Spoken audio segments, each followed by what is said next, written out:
Muy amable, doctora Kelly, por la introducción y excelente presentación de el evento. Vamos a abrir de manera muy corta una presentación y acto seguido vamos a organizar la parte de la primera conferencia. Por favor, me dan la presentación 52 años. Como bien me antecedieron en el discurso el señor decano, la directora de la escuela y la doctora Karen Romero, este es un evento en donde de verdad celebramos muchas cosas y hace parte, digamos, de este asunto de la alianza entre la Facultad de Salud, la Universidad del Valle, la Escuela de Odontología y la compañía Dentait. Nosotros quisiéramos con el evento aunar esfuerzos para una odontología diferente. Los temas que vamos a tratar en la mañana del día de hoy van a ser la importancia del microbioma oral en la salud bucal y sistémica, y esta conferencia estará a cargo de la doctora Vanessa Blanc.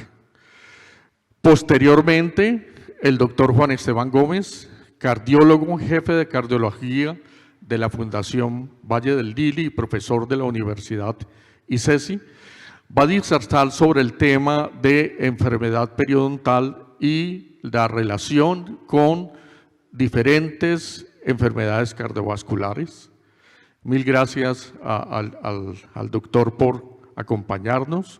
Y cierra el evento el doctor Casiano Rosin. El doctor Casiano Rosin va a disertar sobre la importancia de integrar la salud bucal con el cuerpo y con la mente. Al final vamos a hacer un pequeño foro de unos 10-15 minutos en donde las preguntas del auditorio se van a resolver.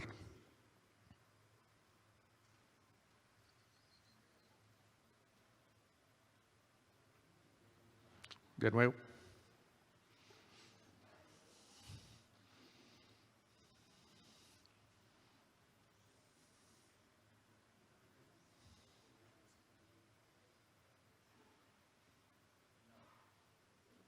¿La pila?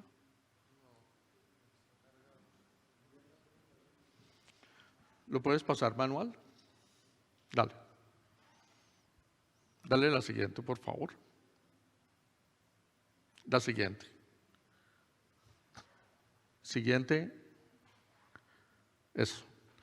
En esta foto de aquí, en un minuto, les voy a mostrar cómo, digamos, nosotros hemos coevolucionado con los microorganismos. Esta es una bellísima foto de Heisenberg, en donde demuestra que, primero, los microorganismos, las bacterias, son increíblemente más antiguos que los seres humanos. Nosotros llevamos aproximadamente en la Tierra, muy probablemente 2 millones de años como especie Homo. Y los microorganismos llevan cerca de 4.000 años. La edad completa de la Tierra se cree que está entre los 6.000 años. Y definitivamente nosotros hacemos solamente parte de un pequeño, digamos, instante, casi que un segundo en este proceso de evolución. Y simplemente recordemos, ahí está un Triceratops, que hace 250 millones de años tuvimos la extinción de los dinosaurios, muy probablemente asociados a ese evento catastrófico del asteroide. La siguiente.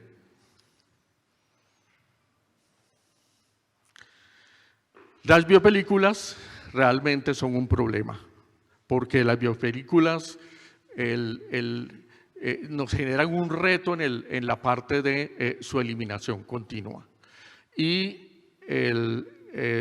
esta es la piedra angular de los problemas que nosotros tenemos, porque estas biopelículas no solamente generan problemas locales, sino también generan problemas sistémicos.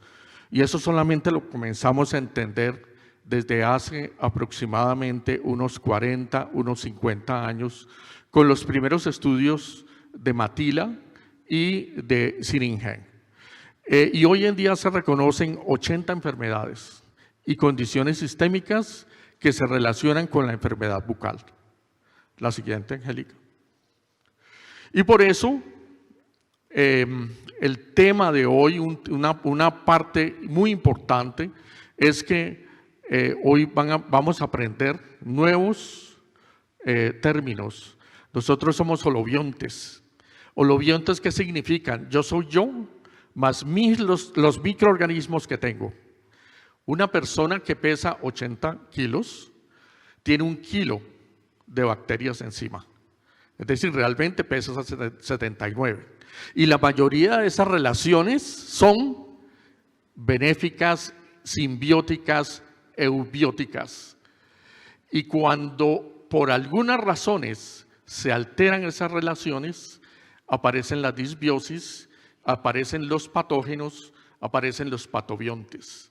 Entonces, digamos, este tema es muy interesante porque apenas comenzamos a aprender esa interrelación íntima entre huésped y microorganismos.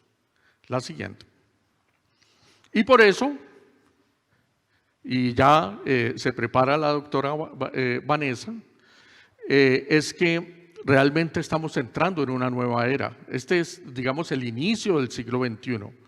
Nosotros en la Escuela de Odontología hicimos una reforma curricular que básicamente lo que busca es integrar la boca con el cuerpo y la mente. Y estamos en ese proceso. Y sabemos que nuestros egresados tendrán que adquirir nuevas competencias en currículos mucho más integrados, porque nosotros no solamente somos agentes de salud bucal, sino agentes de salud general. Las 80 comorbilidades y condiciones sistémicas que yo ya les decía, interaccionan en el paciente que llega a nuestra consulta, en ese paciente que atendemos en el sillón dental. Desde luego los sistemas de salud tendrán que cambiar y definitivamente pensamos que hacia el futuro cercano esta interrelación entre medicina y odontología va a generar un nuevo profesional. Hola, Casiano. Hola, buenos días, Adolfo, ¿cómo estás? Casiano es igualmente un buen amigo, es periodoncista, es profesor en la Universidad de Porto Alegre. Él está en Porto Alegre y adicionalmente él está gracias, muy amable. Está en este momento de profesor en la Universidad tiene una maestría en periodoncia de la Universidad Estadual Paulista de Brasil, es doctor en periodoncia de la misma universidad, tiene 2 estudios postdoctorales, uno de ellos en la Universidad de Michigan y otro en la Universidad de Oslo, en Noruega. Es profesor titular en la Universidad Federal de Rio Grande do Sul, en Brasil, expresidente de la Sociedad Brasilera de Odontología Preventiva y es presidente de la OJA, que es la Asociación Latinoamericana que promueve una mejor salud bucal. Casiano tiene aproximadamente unas 300 publicaciones internacionales y él ha trabajado muchísimo el tema de medicina periodontal. Mil gracias. Muchas gracias por esta invitación. Y para mí realmente es un gran placer estar en este evento de la conmemoración de los 52 años del curso de odontología de la Universidad del Valle. Yo tuve el privilegio de estar visitando la universidad hace algunos años atrás. Realmente, yo sé que este es un asunto muy importante para nosotros, odontólogos, para los médicos, para todos nosotros que somos profesionales de la salud. Y eso tiene que ver con algo que muchas veces las personas se olvidan, que es que la boca es parte del cuerpo. Y realmente muchas veces se parece y las escuelas de medicina estudian medicina sin boca y que las escuelas de odontología estudian odontología sin cuerpo. Y yo creo que esto estamos avanzando mucho. Gustaría de felicitar el doctor Juan Esteban por la magnífica presentación. Ojalá un percentual de nuestros colegas cardiólogos puedan, por lo menos la mitad de lo que es el conocimiento del doctor Juan Esteban y el entendimiento de la importancia de la inflamación como un proceso que tiene que ver con toda la calidad de vida que nosotros tenemos. Y en verdad el título que el doctor Adolfo sí pidió para que yo hablase, perdón por el portuñol, aquí yo no hablo español, voy a intentar hacer el mejor que puedo. Yo vivo en Río Grande do Sul, que es en el sur de Brasil, entonces estoy más cercano de Montevideo que de São Paulo, por ejemplo. Pero entonces mi castellano es bastante vinculado a los hermanos argentinos y uruguayos. Entonces el tema de esta presentación sería la relación entre la salud oral, salud mental y salud general. Y claro, parte de lo que yo voy a hablar fue hablado por los doctores que me precedieron, pero creo que es un abordaje bastante distinta. Yo gostaria de dizer que não tenho conflito de interesse relacionado ao tema desta atividade, exceto as referências prévias que tenho eu como professor de periodoncia y también como participante de consensos tanto de la Federación Ibero-Panamericana de Periodoncia y de la hoja. Y el objetivo de la presentación es, sí, hacer una reflexión sobre el entendimiento de las enfermedades periodontales como enfermedades crónicas no transmisibles y el impacto en la salud general y salud mental. Yo tengo hecho una serie de reflexiones sobre enfermedades periodontales como enfermedades crónicas no comunicables. Y la verdad es que buscamos los conceptos de eso, dicen que las enfermedades no transmisibles son condiciones de salud o de enfermedad que no son causadas por agentes infecciosos. Y ese es el primer problema porque las enfermedades bucales, tanto la caries cuanto la enfermedad periodontal, tienen bacterias en su patogénesis como forma causal. Entonces, en este sentido, muchas veces hay algún conflicto, pero estas enfermedades no transmisibles se refieren a enfermedades crónicas que duran longos periodos de tiempo y progreden lentamente. Y ahí muchas de ellas resultan en muerte, como las autoinmunes, las cardíacas, los accidentes vasculares cerebrales, el cáncer, diabetes y tantas otras. Pero, por otro lado, muchas veces son definidas básicamente como enfermedades crónicas y aunque sean distinguidas por su causa no infecciosa, elas pueden ser causadas por infecciones. Entonces, en este sentido, estas enfermedades requieren cuidados crónicos, como acontece en todas las enfermedades que llevan tiempo para se desarrollar. Entonces, en este sentido, y el doctor Juan Esteban ha abordado muy bien las enfermedades cardíacas, que tenemos que nosotros contribuir para que realmente nosotros tengamos disminución de morbidad y de mortalidad. Yo estudié en la Universidad de Oslo, donde el doctor Jens Varhaug es considerado el pai de la periodoncia contemporánea, en que en los años 50 ya ha publicado situaciones relacionadas no solo con la higiene oral, pero también con sexo, ocupación, género, ocupación, consumo de tabaco, edad y también cepillado.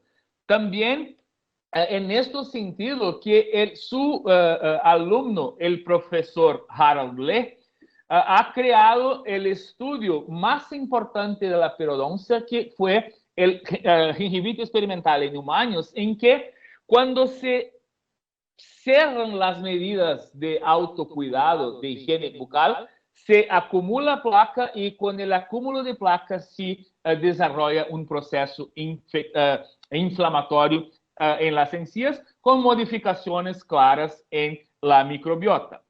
Y eso que vemos aquí clínicamente es uno de mis alumnos que voluntariamente dejó de cepillarse por algunos días hasta que una inflamación se desarrollase. Y lo importante es que algunas personas llevan tiempos mayores y otros tiempos más pequeños para desarrollar esta inflamación, y cuando retornan las medidas de higiene bucal de un estadio con gingivitis, se resuelve para toda la inflamación, para ausencia clínica de inflamación, ciertamente. Entonces, nosotros tenemos este problema y tuve el placer con Adolfo y colegas colombianos, Javier Botero, Andrés Duque y Adriana Jaramillo, de verificar que esto ya acontece, la falta de cuidado en los niños. Y aquí tenemos el pooled estimate de prevalencia de gingivitis en niños de América Latina. Y vean ustedes que tenemos una prevalencia global de 35% en América Latina. Y cuando miramos esto para adultos, hicimos un estudio patrocinado por La Hoja, en verdad, y la primera parte fue hecha en Porto Alegre, Tucumán, Argentina y Santiago de Chile, y eso está publicado desde 2016. Hicimos un estudio representativo con adultos, fomos a los diferentes barrios de las ciudades y hicimos una entrevista y examen clínico, y lo que observamos en adultos latinoamericanos es que 95% de ellos presentaban inflamación gingival. Eso significa que a cada 10 personas, solamente una de ellas es sana. Y ese es un problema. Y ese es algo que impacta lo que los doctores que me antecedieron han demostrado.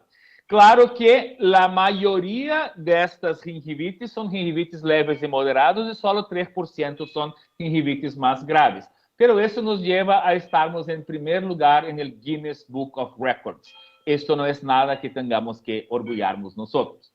Pero también la gingivitis puede generar una periodontitis, que también se empieza con el desarrollo, el Microbial Challenge, el desafío microbiano, y junto con factores de riesgo ambientales y adquiridos, que van a ser compartidos probablemente con las otras enfermedades crónicas, van a llegar a los señales de enfermedad.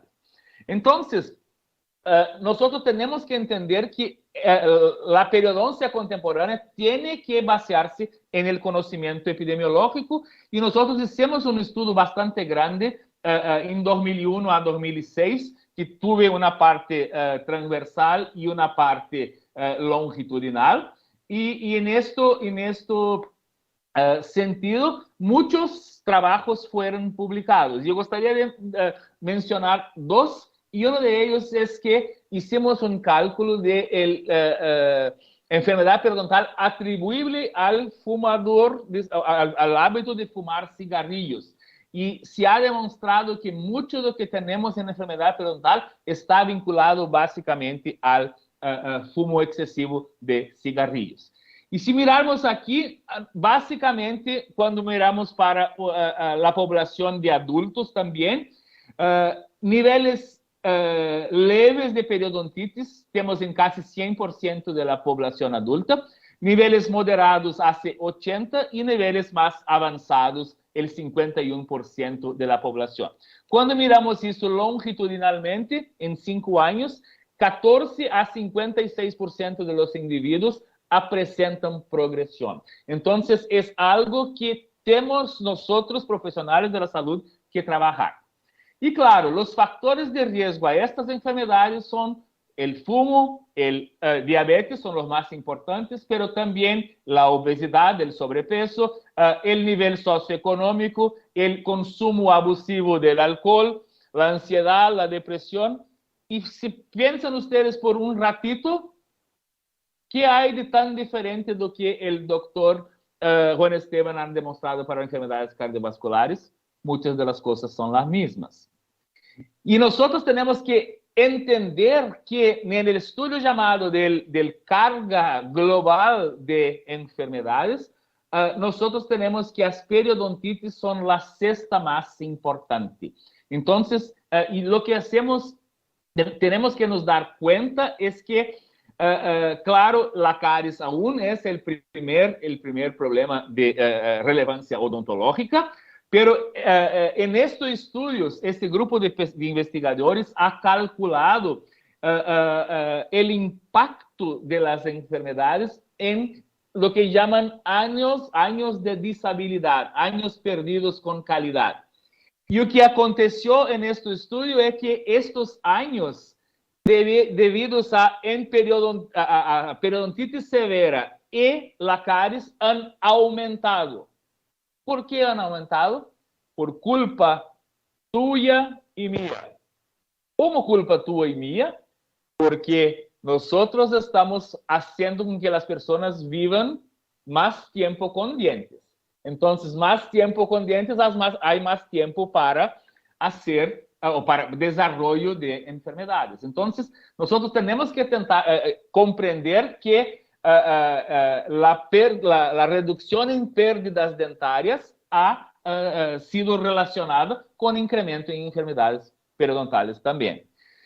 Y en ese sentido, en el tópico de hoy, me gustaría que nosotros hiciésemos una mudanza, que es no hablarmos más de interrelación entre enfermedades periodontales y enfermedades sistémicas, pero sí interrelación entre enfermedades periodontales y otras enfermedades sistémicas, porque sí, la enfermedad periodontal es una enfermedad sistémica.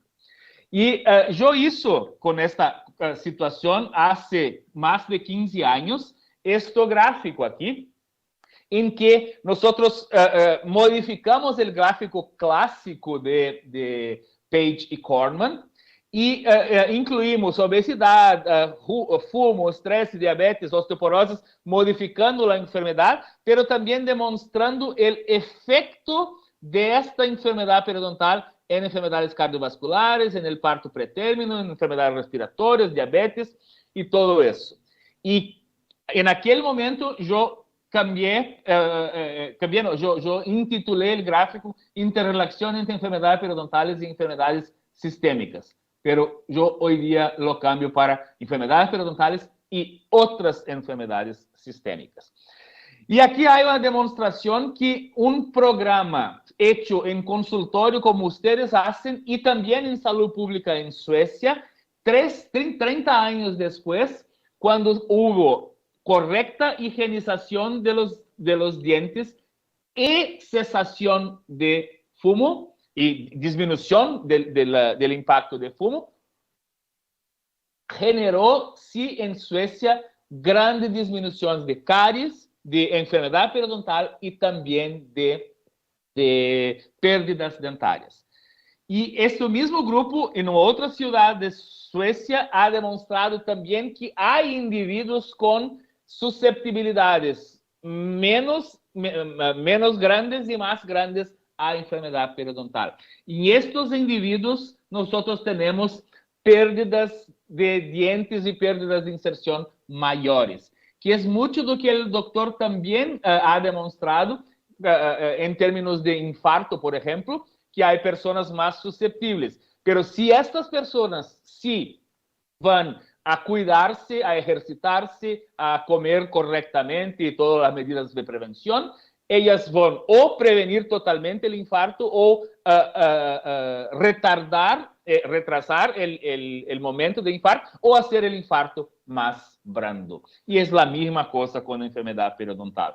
Y por tanto, tenemos que saber que nosotros atendemos en nuestros sillones no bolsas, no sacos periodontales, pero sí atendemos fumadores, familias, esquizofrénicos, ansiosos, depresivos, locos, crianças, niños, como se dice. Entonces, pensar que la boca es y las encías son una parte de un individuo. No mirar más a una radiografía y decir, yo tengo aquí un molar, yo tengo aquí un molar que pertenece a una persona que tiene tantos años, que tiene este problema familiar, que tiene esto, y eso hace una abordaje más compleja. Entonces, en este sentido, nosotros tenemos trabajado mucho en nuestra facultad de odontología efectos sistémicos de las enfermedades periodontales y, por tanto, en esta perspectiva de que la enfermedad periodontal es una enfermedad sistémica, sí. Y claro, si vocês mirarem a la prensa leiga, vamos ver que tienen varias noticias, por ejemplo, de que la boca está en el centro de las retenciones, bacterias de los dientes repercuten en otros locales, periodontitis disminuye el colesterol bueno y aumenta los triglicéridos.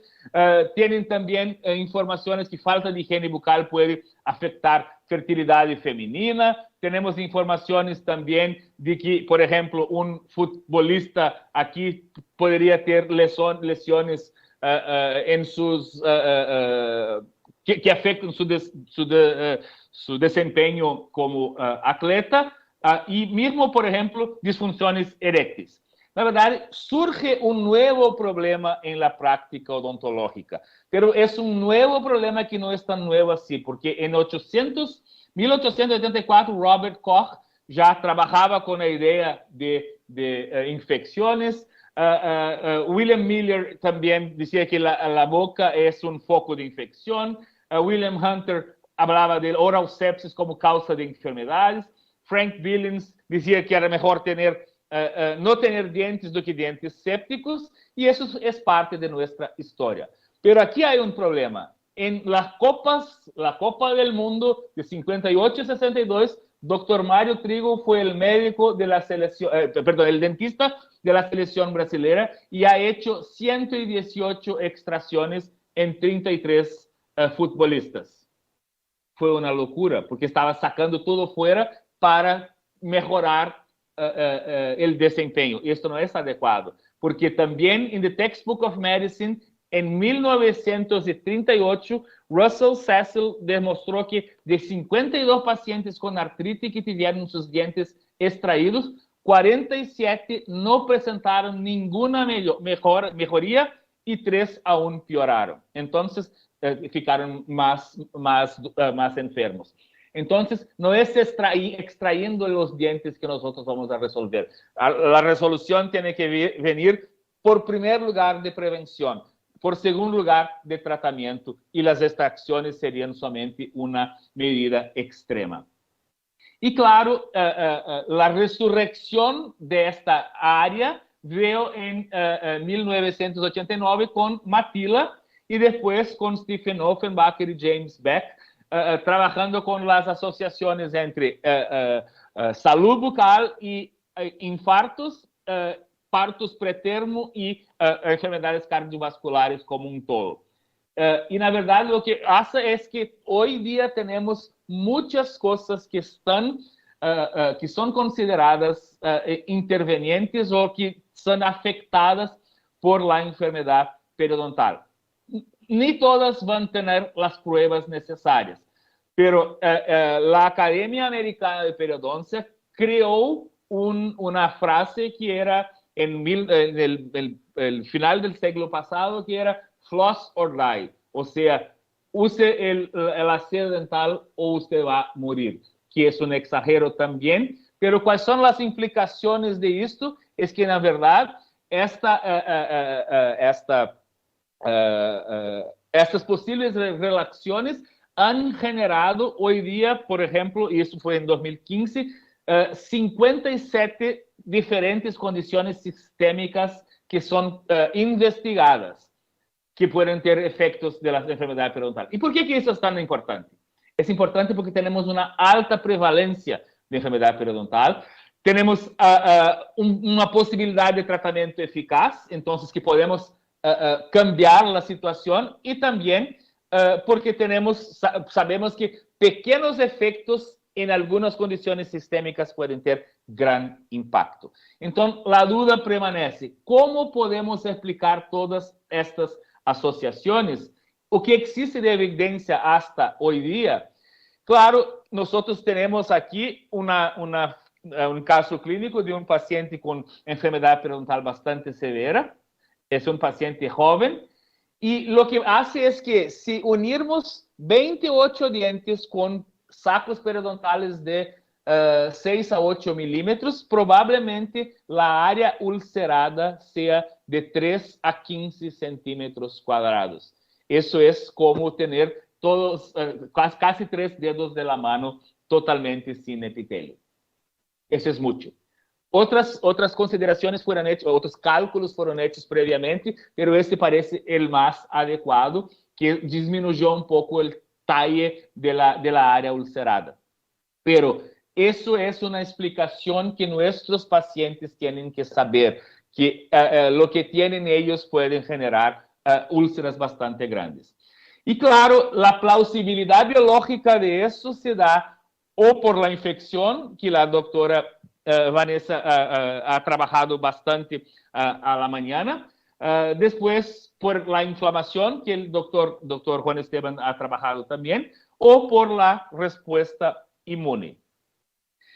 Y eso significa que cuando tenemos una inflamación a la boca, hay toda una movilización de efectos inflamatorios en todo el cuerpo. Y nosotros tenemos que trabajar no solo con la plausibilidad, pero comprendermos la complejidad biológica. Porque el facto de que exista una plausibilidad no determina que haya una relación de causa y efecto. Entonces, lo que sabemos es que asociaciones son claras, son claras, son claras. Y como la prevención de la enfermedad periodontal y de muchas de estas otras cosas está en estilo de vida, está en reducción de inflamación, tal vez los resultados no consigan ser tan demostrados así. Pero sí, el fumo, las malas condiciones de vida por cuenta del nivel socioeconómico, la obesidad, otros factores pueden estar relacionados con todas estas enfermedades aquí y también con la enfermedad periodontal. Pero el diabetes es algo bastante importante. Claro, sabemos que tenemos diferencia entre el tipo 1 y el tipo 2, que no es solo una cuestión de ser dependiente o no de insulina, pero como uno de ellos tiene producción insuficiente y el otro tiene células que se tornan resistentes, tiene también el diabetes gestación del embarazo. Pero lo que sabemos es que en 2000 teníamos 350 millones de diabéticos al mundo, y la expectativa es que para 2030 tengamos como 450 millones. Lo que comprendemos de diabetes y enfermedad periodontal viene de los indios Pima, que fueron observados con un riesgo 4 veces mayor de progresión de pérdida ósea alveolar. Y estos estudios fueron confirmados después en diferentes poblaciones en el mundo. Y también sabemos que los diabéticos que no son controlados también tienen peor respuesta al tratamiento periodontal, a la terapia periodontal. Entonces, lo que la gente sabe es que la vía es de mano doble, de doble mano, justamente porque la existencia de diabetes faz una mayor progresión de enfermedad periodontal, y la presencia de enfermedad periodontal dificulta también el control del diabético, especialmente el control de la hemoglobina glicada. Y también los pacientes con enfermedad periodontal tienen más complicaciones del diabetes. Entonces, en este sentido, los estudios de intervenciones son bastante importantes y estos estudios de intervenciones han demostrado claramente una reducción significativa de los niveles de hemoglobina glicada, bajando para semejantes a los pacientes no diabéticos, una reducción de 0,4%, eso es bastante grande para lo que tenemos, pero aún no hay una evidencia completa porque los estudios son bastante heterogéneos. Entonces, ¿qué sabemos de esto? Es que existe mayor prevalencia, extensión y severidad de enfermedad periodontal en diabéticos. Sabemos también que los diabéticos con periodontitis tienen peor control glicémico y más complicaciones y que el tratamiento periodontal reduce los niveles glicémicos. Lo que no sabemos es cuál es el impacto de las diferentes formas de terapia periodontal sobre el control glicémico a medio y largo plazos y cuáles serían los subgrupos más beneficiarios. Entonces, aquí, para que nosotros no dejemos de nos olvidar que los diabéticos son individuos con más enfermedad periodontal. Y ahí las preguntas que nosotros tenemos que hacer para nuestros pacientes es si tiene diabetes, a cuánto tiempo, si hace acompañamiento médico, si tiene parentes que tienen. Entonces, es importante el abordaje más amplio del individuo. En relación a parto pretermo, eso es algo un poco diferente. Sabemos que son 13 millones de personas que tienen eso, son aproximadamente 10% de los partos, y la idea también está vinculada con un proceso de inflamación acelerando el término del embarazo. Entonces, el parto pretérmino es todo aquel que ocurre antes de la semana 37 y el bajo peso es menos que 2,5 kilos. Y eso, la persona responsable por eso fue el fallecido doctor Stephen Offenbacher. Adolfo y yo trabajamos con él en un grupo mundial de medicina periodontal. Y en verdad, el doctor Offenbacher en 96 hizo un estudio de caso control con 124 mujeres y demostró una chance, un riesgo casi 8 veces más grande de parto pretérmino. Y ahí nuestro colega Néstor López hizo un estudio bastante bien citado, que ya fue demostrado hoy anteriormente, con 400 mujeres, hicieron el tratamiento periodontal antes de la semana 28, y lo que demostraron ellos fue si un incremento bastante grande de partos pretermos con bebés con bajo peso en el grupo control.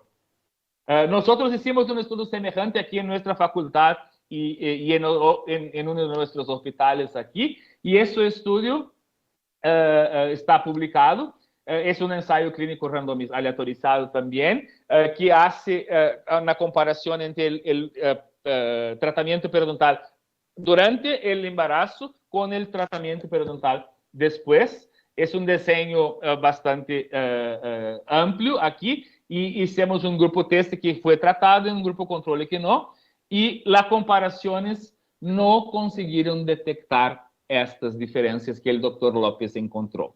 Y en verdad, eso es algo que fue se construyendo a lo largo del tiempo, que claro, la plausibilidad biológica estaba en el proceso inflamatorio, y nosotros miramos a algo más profundo. Tentamos a verificar si los niveles de citocinas en estas mujeres, en el soro y en el fluido crevicular, estaban correlacionados, y encontramos una baja correlación. Y también verificamos si el tratamiento periodontal reduce el nivel de citocinas y reduce en el fluido, pero no redució en el soro. Y ahí tal vez sea parte de las explicaciones. Y en ese sentido, entonces, varios estudios han mirado a esta situación, y las conclusiones son que no existe hoy el soporte para decir que el tratamiento durante el embarazo realmente va a reducir parto pré-termo. O que sabemos sim é que as associações entre não ter enfermidade periodontal e niños nacidos a término é bastante correcto. Entonces, el tratamiento parece no reducir a incidencia de parto, pero há resultados inconclusivos para abortos y para natimortos. Entonces, sabemos que el tratamiento es seguro, pero no reduce la prematuridad. Pero no sabemos cuál es el impacto en abortos, y tal vez sea aquí una de las claves que tenemos que continuar estudiando. E em doenças cardiovasculares e ateroscleróticas, eu não vou falar mais, como já estava na apresentação, o doctor Juan Esteban ha trabalhado bastante bem. A via é muito parecida também, mas os fatores de risco que temos para as situações cardiovasculares estão aqui representados. E, claro, o problema é que para estudar eventos cardiovasculares prospectivamente não é fácil, porque temos que começar o estudo e aguardar se as pessoas vão ou não vão ter, por exemplo, um infarto. E isso não é tão simples assim, e há, portanto, muitos fatores que são confundidores. Nós hicimos um estudo, não vou relatar-lo aqui porque não era o objeto mais importante de minha aula, pero conseguimos demonstrar um pequeno impacto do tratamento periodontal em los cardíacos mais graves, com certeza.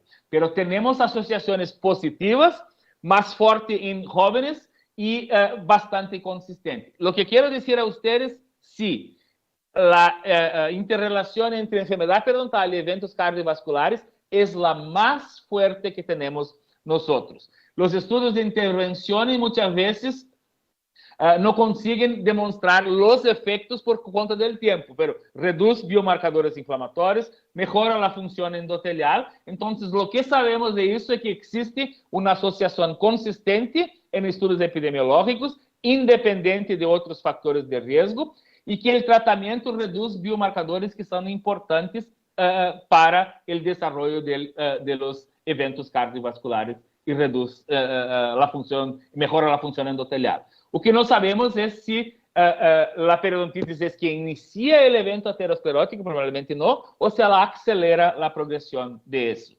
E quais são os mecanismos biológicos que sustentam esta associação. E muito se ha buscado em termos microbiológicos, mas me parece, e creio que o Dr. Juan Esteban também falou muito disso, que é no processo inflamatório que está a clave da associação, não na questão bacteriana. Aún há estudos que miram placas ateroscleróticas e observam algumas correlações bastante claras com bactérias presentes na cavidade bucal. Então, realmente, se olharmos o que a American Heart Association já publicou há 10 anos, é que na verdade, existe uma forte associação que a causalidade não está totalmente observada. Pero, como vimos nós, a enfermidade periodontal é modificada por obesidade, a enfermidade periodontal é modificada por el fumo, a enfermidade periodontal é modificada por la falta de exercício físico, por uma série de coisas, então, por que não se, que são também comuns a los infartos. La obesidad, que es algo que está muy claramente aquí conosco, y junto con la obesidad, la síndrome metabólica, que está conjuntamente actuando en los eventos cardiovasculares, está también relacionada a la enfermedad periodontal. Tenemos plausibilidad biológica, tanto microbiológica, pero fundamentalmente con el proceso inflamatorio, la producción de interleuquina 6, de factor de necrose tumoral alfa y proteína C reactiva por los adipócitos y la función alterada de los neutrófilos. Si mirarmos a esta revicción sistemática aquí, en todos los estudios hay un riesgo mucho más grande para personas de peso alto, personas obesas, tienen enfermedad periodontal. Con sobrepeso la asociación es mejor, pero esto también muestra para nosotros una dosis respuesta. Sobrepeso tiene un poco, obesidad tiene mucho más. Y cuando vemos que entonces de sobrepeso para obesidad, eso se queda más grande en términos de riesgo de enfermedad periodontal. Ellos hicieron un estudio aquí con los veteranos de guerra en los Estados Unidos para verificar progresión de enfermedad periodontal, y los hombres obesos progredieron 40% más de enfermedad periodontal do que los hombres de peso normal. Nosotros hicimos un estudio con el doctor Albandar aquí en Brasil también, y nosotros verificamos si que después de 5 años a pérdida de inserción periodontal fue mucho más grande en los obesos, 36% mayor, más grande, y en las mujeres 64% más grande. Entonces, sí, en evaluaciones longitudinales hicimos. Y también hicimos un ensayo clínico, y en este ensayo clínico queríamos, verificamos el papel del control de la enfermedad periodontal utilizando antibióticos también. Hicimos solo en mujeres porque era lo que teníamos la asociación en nuestro estudio longitudinal, que tenían por lo menos 10 dientes presentes y que no fueran diabéticas. Y en esto que tuvimos nosotros, tuvimos que todos mejoraron mucho en términos de profundidad del sondado, pero y también en términos de nivel de inserción clínica, pero no hubo una modulación por la obesidad. Y ahí esta publicación aquí también hizo una revisión sistemática de esos estudios y no se encontraron diferencias entre la cicatrización. Entonces, es posible tratar los obesos. Y en siendo posible tratar los obesos, es más tranquilo de hacer toda la prevención también de enfermedad periodontal y de los futuros riesgos que están así colocados. Y si mirarem ustedes, también existe un riesgo más alto de pérdida dentaria en los obesos. Entonces, la obesidad no es algo que no tiene que ver con odontología, sí tiene mucho que ver y el doctor nos ha demostrado. Y lo que gustaría trabajar también ahora es un poco de la cuestión salud mental. Salud mental es algo extremadamente significativo para todas las personas. Yo siempre digo que no me gustan mucho divisiones de salud bucal, salud mental, salud cardíaca, salud, porque todo es salud. Pero salud mental tiene un impacto bastante interesante y en términos de estrés y factores psicosociales, estudios clásicos correlacionan eso con la presencia de gingivitis ulcerativa necrosante aguda. Claro que siempre eso es difícil de que tengamos definiciones de cuánto una persona es estresada, y también que estas personas estresadas también fuman, tienen peor higiene bucal, muchas veces tienen personalidades agresivas, son impacientes, tienen comportamiento irritable, o sea, no tienen buen coping.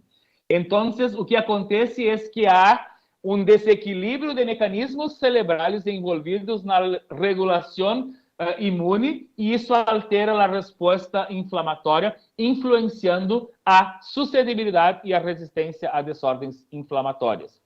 Y yo he trabajado bastante con estudios en animales y hay demostraciones claras que los ratones estresados tienen más enfermedad periodontal. En nuestro grupo hubo un estudio de caso control con individuos ansiosos, con estrés y con eventos negativos de vida, y no se encontró tantas las diferencias así. Pero recientemente yo hice una revisión sistemática, y eso fue publicado, creo que el año pasado, y en esta revisión sistemática nosotros verificamos que tienen mucho pocos estudios trabajando con la depresión y enfermedad periodontal. Y estos estudios que han trabajado con depresión y enfermedad periodontal tienen la dificultad de verificar porque los niveles de higiene bucal, de cuidados, de autocuidados de los pacientes que son depresivos son siempre más bajos de los que no son depresivos. Entonces, eso es un confundidor. Pero lo que se tiene es que la presencia del tratamiento de la depresión con drogas antidepresivas ha mejorado los 4 únicos estudios que conseguimos incluir, ha mejorado la situación periodontal. Entonces, nosotros sabemos que hay ese vínculo entre eventos negativos de vida, entre ansiedad y enfermedad periodontal también.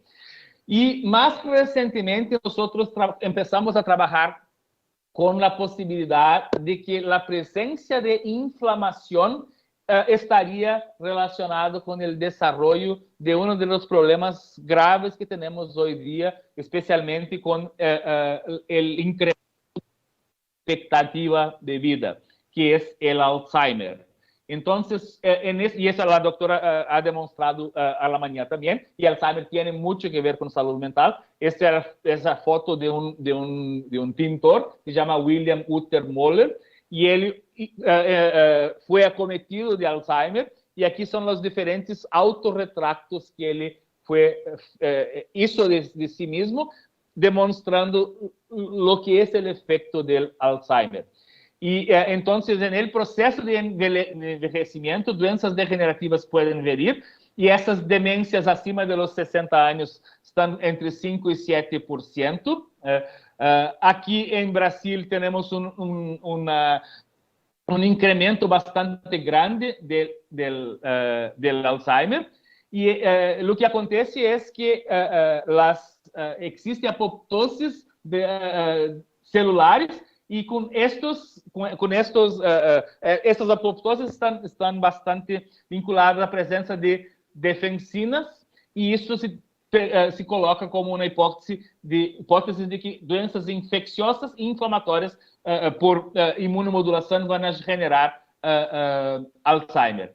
E em verdade, as hipóteses inflamatórias seriam que existe uma cascata de degeneração neuronal causada por el processo inflamatório. E também existem diversos elementos que são oriundos da infecção sistêmica e que são produzidos por patógenos que são capazes de influir no sistema nervioso. Então, nesse sentido, há uma plausibilidade biológica que está vinculada muito também com fator de eletrólise tumoral alfa, com interleucina 1 beta, e, portanto, nós hicimos um estudo em animais a partir da ideia de estudos clínicos que tenham demonstrado mais enfermidade periodontal em los indivíduos com Alzheimer.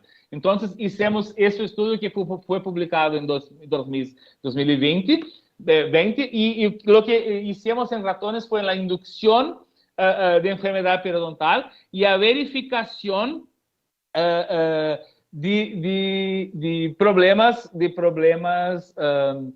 de déficit cognitivo. Então, o que aconteceu é que a indução de enfermedade periodontal modulou o déficit cognitivo, disminuyó também a ação de agentes antioxidantes no cerebro. Então, nós temos uma possibilidade bastante grande que a simples presença de enfermidade periodontal no ratão genera mais déficit cognitivo.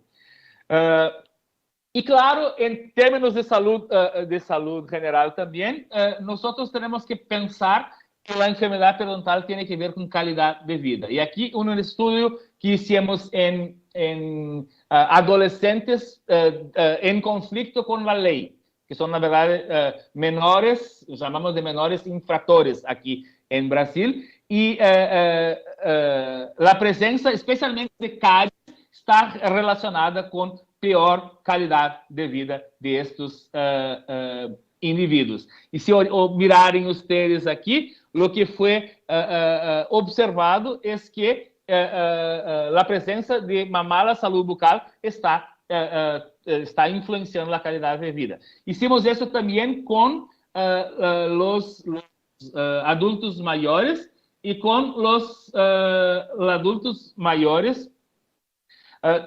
Toda a plausibilidade está relacionada com impactos negativos a partir da presença de enfermidades bucales. E aqui o que observamos nós é que a necessidade de próteses, ou seja, ter falta de dientes, genera pior qualidade de vida. Hicimos também em nossas embarazadas e demonstramos que as que foram tratadas tiveram uma situação de redução em impactos negativos da qualidade de vida. E recentemente, em 2021, publicamos uma demonstração de que com a nova classificação da enfermidade periodontal, quanto mais severidade da enfermidade periodontal em nosso novo sistema, mais piora em la qualidade de vida. E aqui, para finalizar estas associações, o exercício físico tem bastante impacto positivo. Então, aquilo que o Dr. Juan Esteban ha trabalhado, exercitar-se meia hora, 5 ou 7 dias por semana, é absolutamente fantástico e necessário. Para começar a encaminhar cierre, não estou finalizando, mas em 5 minutos quero finalizar por el pedido do Dr. Contreras.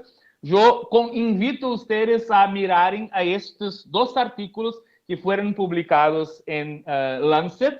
Tenho orgulho de ter sido professor de dos autores, do Dr. Rogers Celeste, é dos autores que está aqui.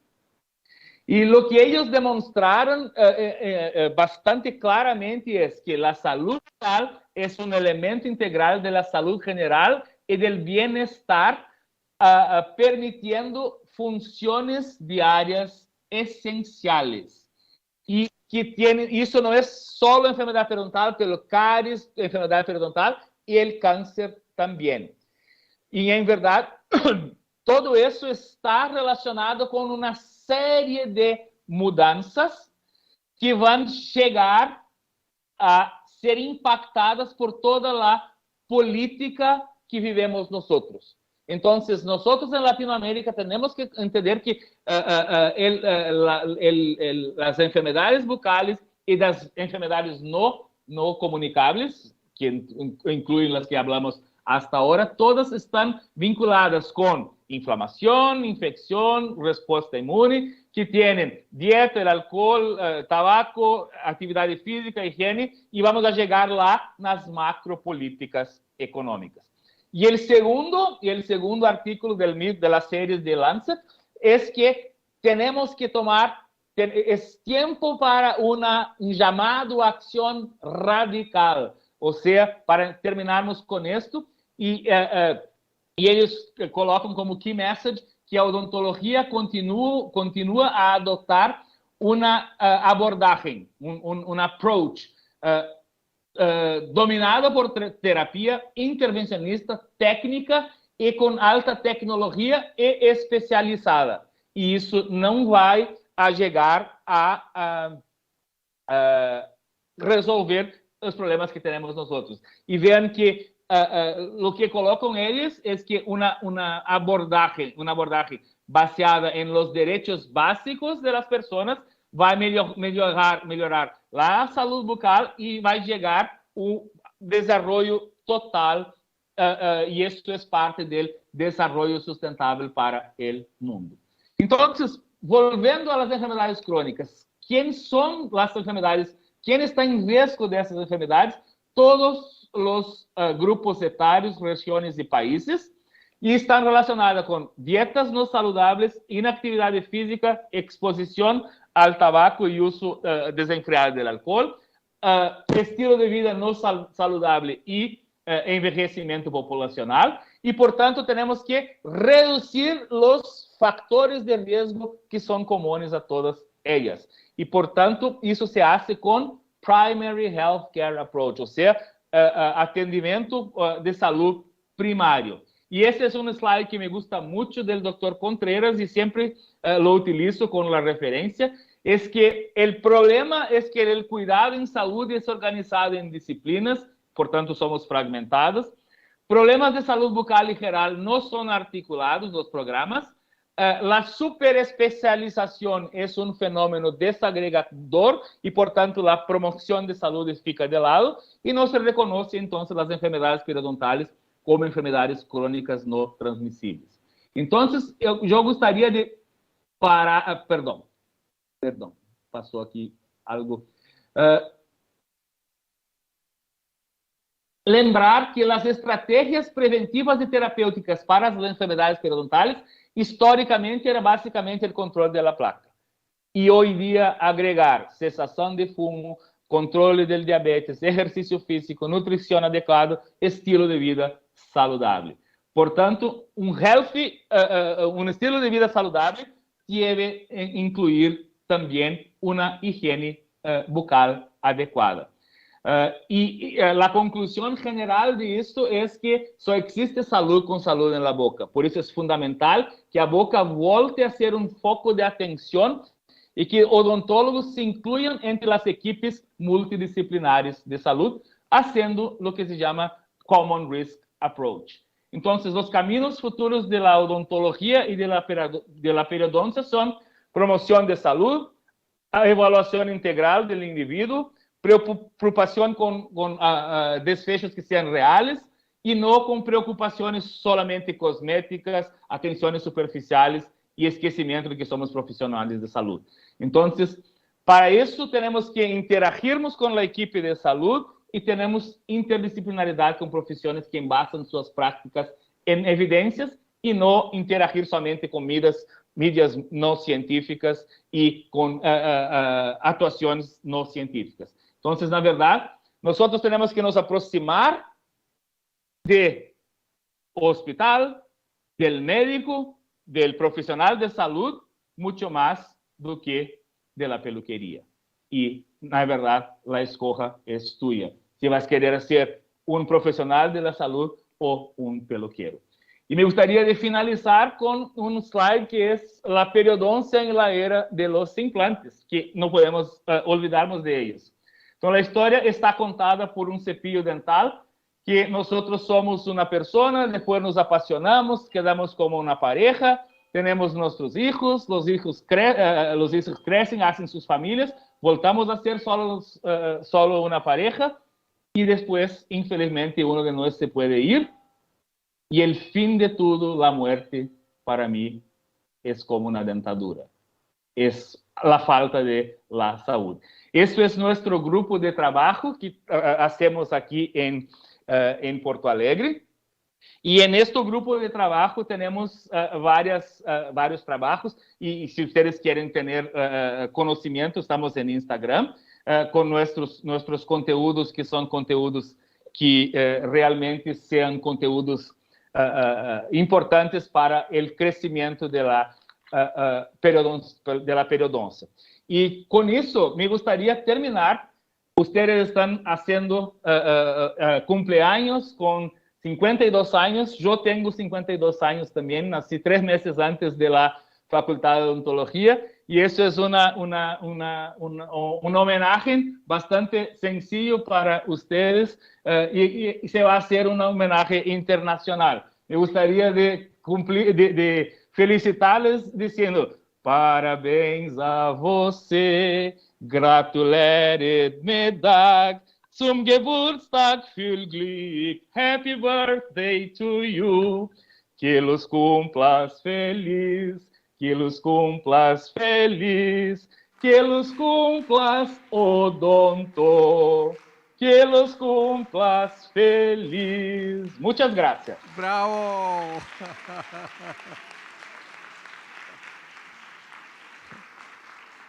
Obrigado, Cassiano. Realmente es un momento muy de mucho sentimiento porque ya son 52 años. Cassiano tenía 1 hora y media, pero ajustó su presentación a 1 hora y yo creo que para todos fue muy claro el mensaje. Mil gracias, amigo Casiano. Hasta sirve invitar a los amigos porque le hacen reconocimientos públicos. Y desde luego hay una pregunta para Casiano. Por asunto del tiempo, yo creo que el foro no lo vamos a hacer, ¿ya? Pero la pregunta para Casiano es, ¿tú qué opinas de los que usan el mecanismo de control de inflamación en vez de control de infección para el tratamiento de la enfermedad periodontal? Es decir, hay un grupo que tú bien lo conoces, que es el grupo del doctor Van Dyke, Cantarsi, y ellos utilizan un mecanismo en donde básicamente se enfocan en el control de la inflamación y no en el control de la infección.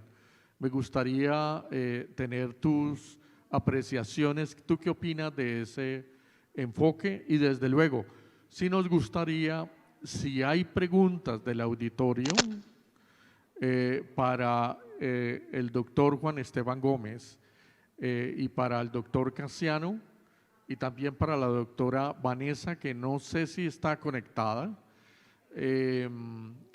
las pudieran hacer y aprovechamos estos pequeños minutos que nos quedan. Dale, Casiano.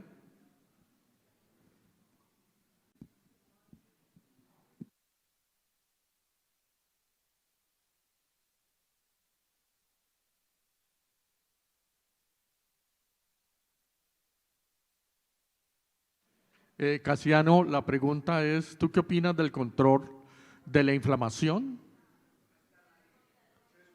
¿Se desconectó?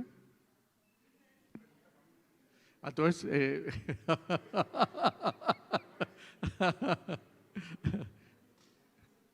dale, pero te la hago desde el contexto cardiovascular.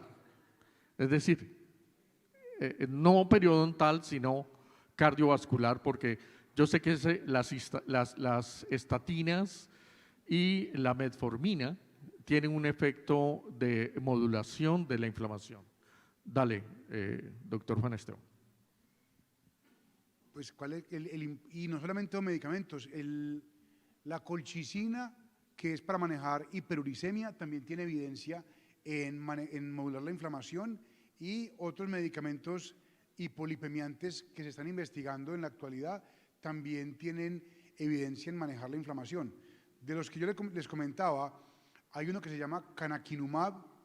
Todo esto son anticuerpos monoclonales que, además de disminuir dramáticamente el valor de colesterol, han demostrado bajar la inflamación. El beneficio del canakinumab, y lo que les decía que se conoce como la vacuna para la enfermedad cardiovascular, es una inyección cada 6 meses. Y el colesterol malo, que uno lo puede mantener en 70, 80, 100, baja hasta 10. Y eso tendrá un impacto dramático en la enfermedad cardiovascular. La pregunta es, ¿cuál es el valor más bajo de colesterol que uno quisiera tener en la sangre? Y la respuesta es, en la sangre, lo más bajo que uno pueda tener, así sea 1, porque es que el colesterol que sirve no es el de la sangre, es el que está en la célula, el que le da estabilidad a la pared celular y para todos los mecanismos fisiológicos. Entonces, si uno tiene un colesterol, mientras más bajito, es mejor, y todo lo que lo pueda bajar, bienvenido sea. Adolfo, no sé si entendí bien lo que dijiste, la importancia de la reducción de la inflamación para los resultados de la terapia periodontal, ¿sí? La pregunta es el enfoque que utiliza Van Dyke, en donde se utilizan las resolvinas para el control de la enfermedad periodontal.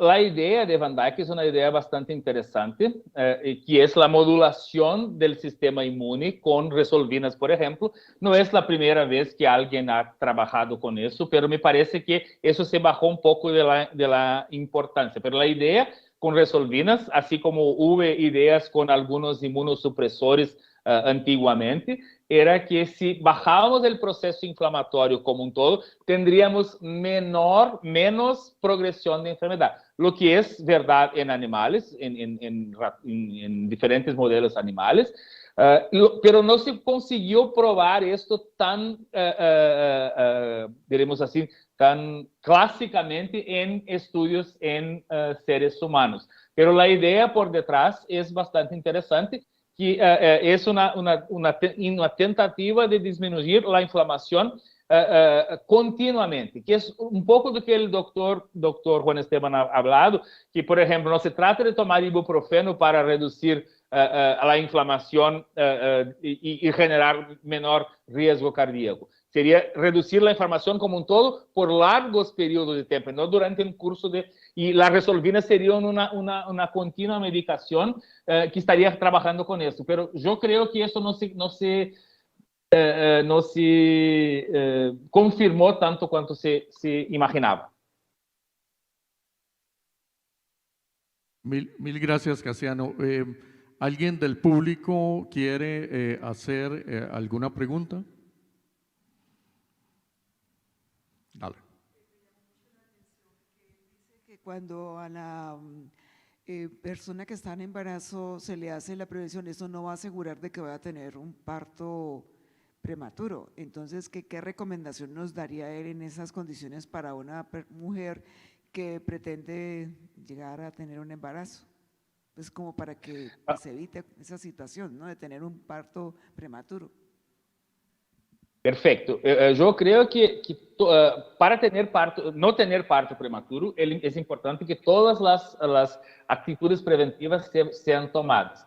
Lo que pasa es que las mujeres, cuando están intencionando quedar embarazadas, ya es el momento de empezar a tener cambios, de parar de fumar, de ter diferentes cambios, y eso se incluye tratamiento de la enfermedad periodontal. Porque el tratamiento durante el embarazo, hasta la semana 28, no se probó en las revisiones sistemáticas tan efectivo cuanto se gustaría. Pero el tratamiento es totalmente seguro y yo trato, sí, las mujeres, pero no puedo decir que el tratamiento va a garantizar o va a garantizar una reducción de riesgo de parto prematuro. Pero yo creo que es tiempo de hacer tratamientos periodontales cuando la mujer está intencionando empezar los preparativos para quedarse embarazada, sí es importante. Y si ya está embarazada, puede tratarla, pero no puede garantizar que no se va a ter parto prematuro por cuenta del tratamiento realizado durante el embarazo. Gracias, Casiano.